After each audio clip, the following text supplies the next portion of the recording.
Hello everyone, good morning. কেমন আছো তোমরা সবাই? তো আমি মৌসুমি, আবার একটা নতুন ব্লগে তোমাদের সবাইকে ওয়েলকাম।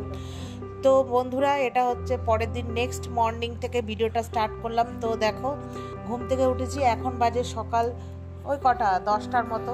তো বুঝতেই পারছো কাজকর্ম নেই, সবাই মানে কাজকর্ম নেই, ঘুমিয়ে ঘুমিয়ে ঘুমিয়ে সব কাজকর্ম আমরা করে নিচ্ছি মনে মনে আর কি। তো যাই হোক, তারপরে এখানে ঘুম থেকে উঠেছি, ফ্রেশ হয়ে গেছি। তো হয়ে এবার ওরা হচ্ছে চা করবে, তো সবাই একসাথে চা খাবো। তো তার আগে দেখো আজকে বাইরের ওয়েদারটা, তো আগের দিন রাতে ভীষণই পরিমাণে 3টে পর্যন্ত বিদ্যুৎ চমকে বৃষ্টি হয়েছে। তো যাই হোক, আর আজকে ওয়েদারটা ভালোই মোটামুটি। তো মেঘলা মেঘলা হচ্ছে, আবার রোদ উঠছে। তো যাই হোক, তারপরে দেখো এখানে সবার জন্য চা করে নিয়েছে। আমার বাবু আগেই চা খেয়ে নিয়েছে, তবে এবার আমরা সবাই চা খাবো।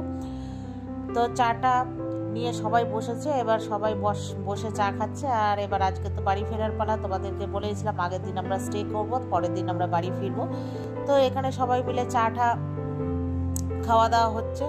তো তারপরে খাওয়া দাওয়ার পরে এবার আজকে টিফিন হচ্ছে ঘুগনি আর লুচি। তো আমাদের রূপু সুন্দরী আগেই মর্নিংয়ে ঘুগনি বানিয়ে ফেলেছে, ময়দা টয়দা সব মেখে রেডি করে ফেলেছিল। তো মা ওরা বলেছিল তো ঘুগনি যখন বানিয়েছো তো লুচি টুচি কিছুই বানাতে হবে না, আমরা মুড়ি দিয়ে খাবো। কিন্তু না, উনি তো আগেই ঘুম থেকে উঠে 6টার সময় ঘুগনি আর ময়দা মেখে রেখে দিয়েছে, আর ঘুগনিও রান্না হয়ে গেছে। তো যাই হোক, তারপরে এখানে মা আর মাসি দুজনে মিলে লুচি করে ফেললো, বেলে একজনে বেলেছে আর একজনে ভেজেছে। তো তারপরে ভাই বাবু ওদের আগের দিয়েছে, তারপরে আমরা হচ্ছে এবার মা মাসি সবাই নিয়ে খাবো। তো ঘুগনিটা খুবই টেস্টি হয়েছিল, আমার মেয়ে 2 বাটি খেয়েছে চেটে পুটে। আর যেহেতু গরম গরম, আর মাসি তো লুচি বেলতে পারে না, তেরা বাঁকা হয়ে যায়। এখনো পর্যন্ত আমার মাসি ঠিক করে জানো বন্ধুরা, লুচি বেলতে পারে না। আমার মা হচ্ছে যেন লুচি বেলে দিচ্ছে, আর আমার মাসি হচ্ছে ভাজছে।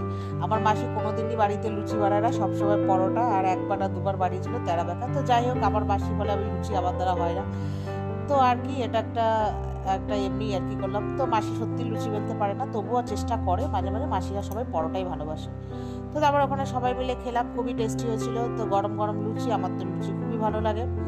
তো খাওয়া দাওয়া করে তারপরে সবাই সবার গল্প গুজব এক জায়গা থেকে আরেক জায়গায় আসলে যা হয়।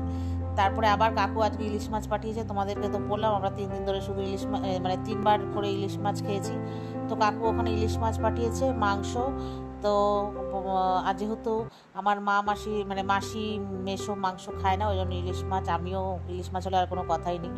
তো আজকে ইলিশ মাছটা আমি রেসিপি বলে দিয়েছি, তেল ঝাল ওরা রান্না করেছে, আর মাংস রান্না করেছে, আর উচ্ছে কুমড়ো ভাজা। তো এই যে দেখো, তার সাথে স্যালাড কেটেছিল, আর কাকু তার সাথে এনেছিল মিষ্টি দই, আর মানে মিষ্টি দই এনেছিল, আর এনেছিল আম। তো এই যে দেখো, কাকু সবার জন্য না এরকম ছোটো ছোটো ফাড়ে করে দই এনেছে। তো সবাই মিলে মা যাদের খাওয়া হয়ে গেছে তাদেরকে দিয়েছে। তো এখানে আমি বাবু মা খেতে বসেছি, আমি হাতে নিয়েই খাচ্ছি, আর ভিডিওটা আমার মেয়ে করে দিচ্ছে। আর এখানে উপর সুন্দরী আর ওর ছোটো পিসি নিচে বসেছে, ওইটা ওর কাকার মেয়ে। এখানে মাসি বলছি মেসো আর ভাই দই খাচ্ছে, ওদের খাওয়া হয়ে গেছে আগে। তো সবাইকে কাকু ঠান্ডা মানে ফ্রিজ থেকে ঠান্ডা ঠান্ডা দই বের করে দিয়েছে। তো সবাই খাচ্ছে, আর বাইরে ওয়েদারটা দেখো। আর ওদের বাড়িটা তো প্রচুর, বললাম বিশাল বড়, তো গাছপালা প্রচুর রয়েছে। তো এই সব আম দই টই খাওয়ার পরে এবার এক ঘুম দিয়েছি, ঘুম থেকে উঠেছে, এবার হচ্ছে বাড়ি আসার পালা। তো তার আগে কি করলাম বলো তো, যেগুলো হচ্ছে শাড়িগুলো আগের দিন পরে গেছিলাম ওগুলো সব ভাঁজ টাজ করে, নাইটি বাইটিগুলো সব ভাঁজ টাজ করে ব্যাগে ঢোকাচ্ছি। আমি তো রেডি, এবার মা একবারই ভালো শাড়ি একবারই পরে নিয়েছিল, মা বলে এই শাড়িটা পরেই চলে যাবো, যেহেতু রাতে আমাদের ট্রেন। তো এই যে আমরা সব রেডি হয়ে গেছি, এবার আস্তে আস্তে বেরোবো। তো ওরা প্রচুর থাকতে বলেছিল, আর একজন মানে কি বলতো, বাবুর পরের দিন যেহেতু আমাদের ব্যবসা, বাবুর পরের দিন ব্যবসার কাজ, মানে অনেক ব্যবসার সব মালপত্র নিয়ে রেখেছে, ওগুলো সব বিক্রি বাট্টা করতে হবে। পরের দিন মনসা পুজো, আর মেয়েরও নাচের স্কুলে আমার মেয়েরও অ্যাটেন্ডেন্স দিতে হবে, ওই জন্য বাড়ি ফিরে এসেছি। তো এটা হচ্ছে নামখানা লোকাল 8টার। তো এটা ধরেই আমরা বাড়ি ফিরলাম বন্ধুরা। তো ভিডিওটা ভালো লাগলে লাইক করো।